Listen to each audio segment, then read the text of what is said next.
भारत माता की। अरे दोन्ही हात वर करून तुम्ही आशीर्वाद देणार की नाही देणार? इतके चांगले तुमचे ताण विझवण्याकरता इतकी चांगली 37 कोटी रुपयाची योजना आपण मंजूर करून आणली आणि सगळ्यांना आता पट्टे भेटणार आहे, सगळ्यांना घरकुल भेटणार आहे, म्हणून दोन्ही हात वर करून आम्हा सर्वांना आशीर्वाद द्यायचा आहे। भारत माता की।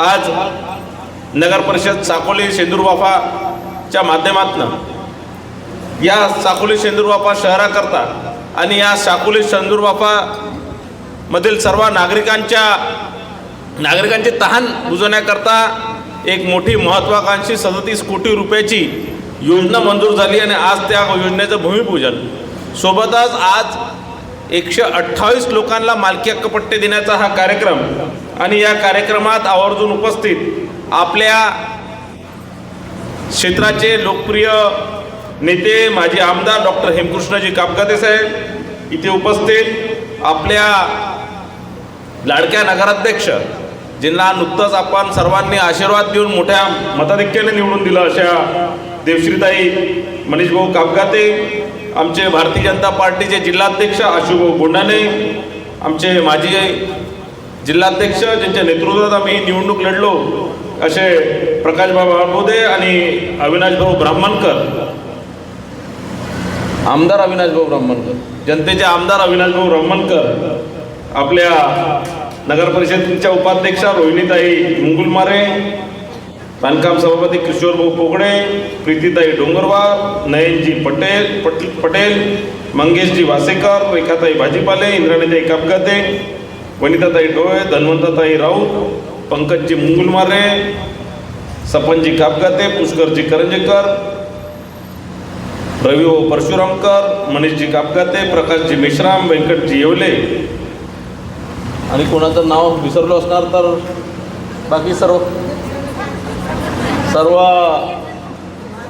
नगरसेवक, सर्व मंचावर उपस्थित सर्व आदरणीय मंच आणि माझ्या पुढे मोठ्या संख्येने उपस्थित सर्व साकोली शेंदूरवाफातील सर्व गणमान्य नागरिक बंधू भगिनी मित्रांनो, सोनू ए बरे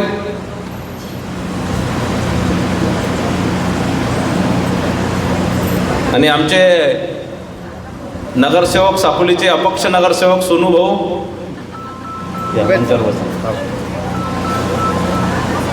खरं म्हटलं तर आज आपल्या साकोली शेंदूरवाफेसाठी फार महत्त्वाचा दिवस आहे, कारण आज एक चांगल्या कामाचं भूमिपूजन आपण केलेलं आहे।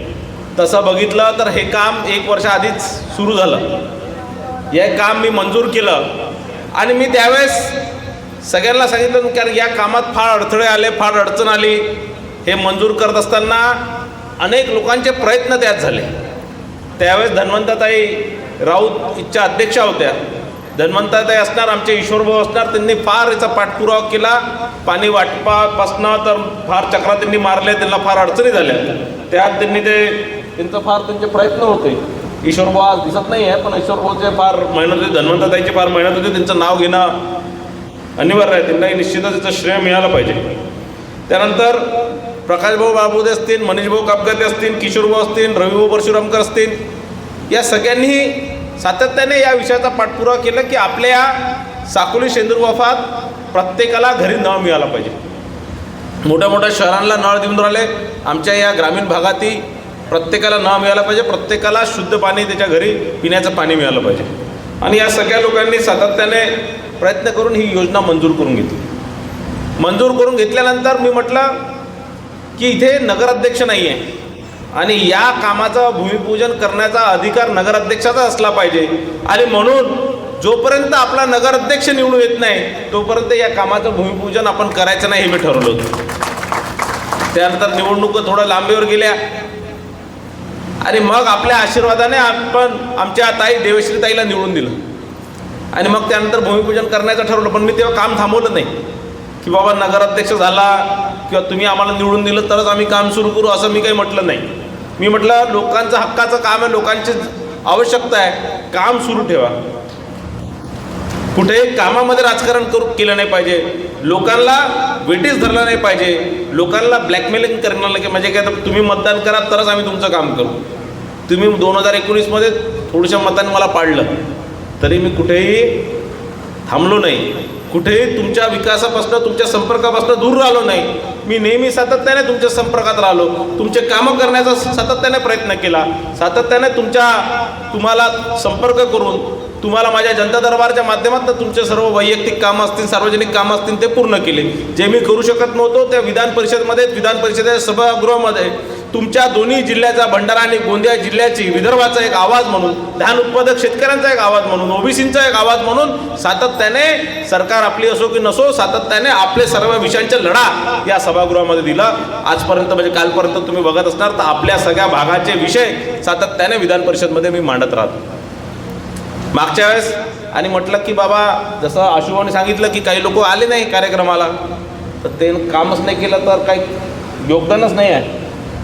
समजा एखाद्या कामाचं आपलं काही योगदानच नाही तर लाजी वाटते ना, याचं कसं.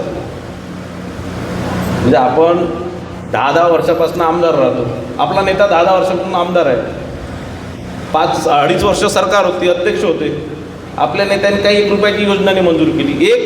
एक माणूस थांबवून द्या की याच्या सरकारच्या वेळेस, याच्या राजवटीच्या वेळेस एका माणसाला पट्टे भेटलं कोणाला पाणी पुरवठा. तर मला सांगा, अध्यक्ष म्हणजे अगदी मोठी पोस्ट आहे, एखादा कोणाला पाणी पुरवठा भेटची, एखादी नळ भेटला.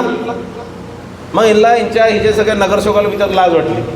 आणि आमचा नेता सत्तेत असून तू करू नाही शकले, तुम्ही सत्तेत नव्हते, तुम्ही फक्त आमदार आहे, मंत्री नाही झाले, काहीच नाही झाले, कोणतं पद नाही आहे, तरी तुम्ही मंजूर करून आलं. म्हणून लाजे खातीर आम्ही येत नाही. आणि म्हणून त्यांनी म्हटलं की आम्ही काही या कार्यक्रमाला येत नाही, कारण आम्हाला कुठे तोंड दाखवायची जागा नाही. बरोबर आहे, हेच कारण आहे की नाही. काही लोक म्हणतात काम अर्ध झालं, मी कबूल करतो अर्ध काम झालं, पण भूमिपूजन म्हणजे आता का भूमिपूजन कधी करावं, आता हे मोठे भटजी झाले आहे सगळे काँग्रेसवाले. पुरोगामी महाराष्ट्र म्हणत राहते आणि भटजीचा धंदा करत राहते. आता हे मुहूर्त काढून राहिले, हे सांगून राहिले की भूमिपूजन कधी झालं पाहिजे, कधी नाही झालं पाहिजे.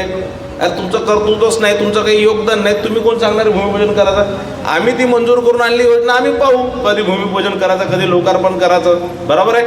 आम्ही लोकांना पाणी पाजल्याशिवाय, ज्या दिवशी लोकांच्या घरचे नळ उघडे करू आणि लोकांना त्यांना चांगलं स्वच्छ पाणी त्यांच्या घरपोच देऊ, त्यांच्या घशाची ताण मिटवू, त्या दिवशी आम्ही या योजनेचं लोकार्पण झालं हे समजू. दुसरं,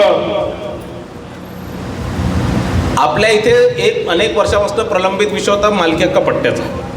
तोही माननीय बावनकुळे साहेब मंत्री झाले, त्यांनी पटापट या संदर्भातले GR काढले आणि ह्या ज्या योजनेमध्ये पट्टे देण्यामध्ये ज्या अडथळे होते ते पूर्ण दूर करण्याचं काम बावनकुळे साहेबांनी केलं आणि आपण हे पट्टे वाट करू शकलो, आपण तुम्हाला पट्टे देऊ शकलो.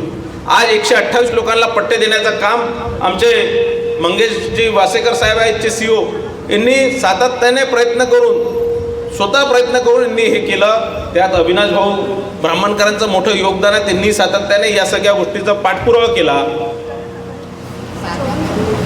पण मंगेशजी आता नुसतं एवढे पट्टे देऊन होणार नाही. आता जे झुडपी जंगलामध्ये ज्यांचे घर आहेत, ज्यांचे पट्टे कोणत्या ना कोणत्या अडथळ्यामुळे झाले नाही, तर आता आपण एजन्सी अपॉइंट करून या एकही घर असं राहिलं नाही पाहिजे किंवा असा एकही व्यक्ती राहिला नाही पाहिजे ज्याला या साकोली सेंदूरबाफामध्ये ज्याला पट्टे वाटप झाला नाही. पुढच्या वर्षभरात आपण प्रत्येक व्यक्तीला पट्टे वाटप करण्याचं काम या नगर परिषदेच्या माध्यमातून करणार आहे. देवचित्र, तुमचं फार मोठी जबाबदारी आहे तुमच्या मागे, कारण तुम्हाला या जनतेने आशीर्वाद दिलेला आहे. सर्व नगरसेवक, मंचावर बसलेल्या सर्व नगरसेवकांची जबाबदारी आपल्या वार्डात सगळ्या लोकांना पट्टे द्यायचे. आणि तुमच्या दोघांची जास्त आहे, सोनूची आणि दोन्ही सोनूची, की प्रत्येक व्यक्ती एकही जण बिना पट्ट्याचा राहिला नाही पाहिजे. आता ताईने अनेक मागण्या केल्या, अविनाश भाऊ सातत्याने मागण्या करत असतात. आता मी म्हणतो, आता सगळे म्हणतात आशुभाऊ वगैरे की अविनाश भाऊ तुम्ही तर निवडणूक हारले, लोकांनी तुम्हाला निवडणूक पाडलं, तुम्ही कशाला एवढं फडफड करता लोकांसाठी. मी त्याला सांगितलं की तो खरा जनतेचा नेता आहे आणि जनतेने निवडून दिलेला आमदार आहे अविनाश भाऊ. पाडला कोणी? त्या अधिकाऱ्यांनी, ज्या अधिकाऱ्यांनी कोणते वोट म्हणते बॅलेटमध्ये ज्या अधिकाऱ्यांनी वोट दिलं त्या लोकांनी पाडलं. म्हणून जे निवडून आले बॅलेटच्या भरोश्यावर ते फक्त अधिकाऱ्यासाठी, अधिकाऱ्याचा पगार वाढला पाहिजे, अधिकाऱ्याला 8वां वेतन लागू झाला पाहिजे, अधिकाऱ्यांना पेन्शन योजना लागू झाली पाहिजे. आणि हा जे जनतेच्या भरोश्यावर जो निवडून आला, जो म्हणजे तसा निवडून नाही आला पण बिचारा जनतेच्या भरोश्यावर पुढं राहिला, तो जनतेचे विषय मागायचा. शेतकऱ्यांना बोनस भेटला पाहिजे, शेतकऱ्यांना पाणी पुरवठा योजना झाली पाहिजे, मालकी हक्काचे पट्टे झाले पाहिजे. सगळ्या योजना अविनाश भाऊ सातत्याने पाठपुरावा करत असतात. आता देवीश्रीताईने अनेक कामं सांगितले. या शहरात भुयारी गटर योजना, ताई तुम्ही भुयारी गटर योजनेचा प्रस्ताव पाठवा, तो लवकरात लवकर आपलं ही काम आपलं 70-80% झालं. पाणी पुरवठा आपण ती मंजूर करून घेऊ. ती योजना मोठ्या प्रमाणात आपल्या शहरामध्ये मी पुढच्या वर्षभरात ही योजना कसंही करून ती आपण भुयारी गटर योजना मंजूर करू. जिल्हा परिषदच्या आणि बाकी सगळ्या खुल्या जागा हस्तांतरित करण्याच्या संदर्भात वासेकर साहेब तुम्ही लवकरात लवकर संदर्भात प्रस्ताव जिल्हा परिषदकडे पाठवा आणि मी त्याचा पाठपुरावा करतो. प्रकाश भाऊ त्याचा पाठपुरावा करतील आणि जिल्हा परिषदचे सदस्य आपले डोळेताई आहेत, अविनाश भाऊ आहेत, ते पाठपुरावा करून सगळ्या जिल्हा परिषदच्या जितकेही हे आहेत ते सगळे आपल्या नगर परिषदेला हस्तांतरित करण्याचे तुम्ही त्याचा पाठपुरावा करा. सभागृहाच्या सांस्कृतिक सभागृहाच्या संदर्भात माननीय फडणवीस साहेबांनी आपल्याला आश्वासन दिलं होतं, त्याचाही पाठपुरावा आपल्याला करायला लागेल. त्याही संदर्भातला प्रस्ताव आपण पाठवा. एक तो मागे तलाव फुटला होता, आपला गाव तलाव फुटला होता, मनीष भाऊ सातत्याने त्याचा पाठपुरावा करत आहेत. ते आता मंत्रालयात पोचले आहे. मनीष भाऊनी सातत्याने, तर मनीष भाऊ त्याच्या मागे लागून करून घ्या. आता पुढच्या आठवड्यात अधिवेशन संपल्यानंतर आपण त्याच्या मागे पाठपुरावा करून तेही काम करून घेऊ. आणि निश्चितच तुम्ही ज्या गोष्टीचे आतुरतेने वाट पाहत होते, तुम्ही परवा सभागृहामध्ये तो विषय मांडला, धान खरेदीच्या संदर्भातला, आपली लिमिट वाढवून देण्याच्या संदर्भातला आणि बोनस जाहीर करण्याच्या संदर्भातला. मी मुख्यमंत्री साहेबांसोबत बोललो.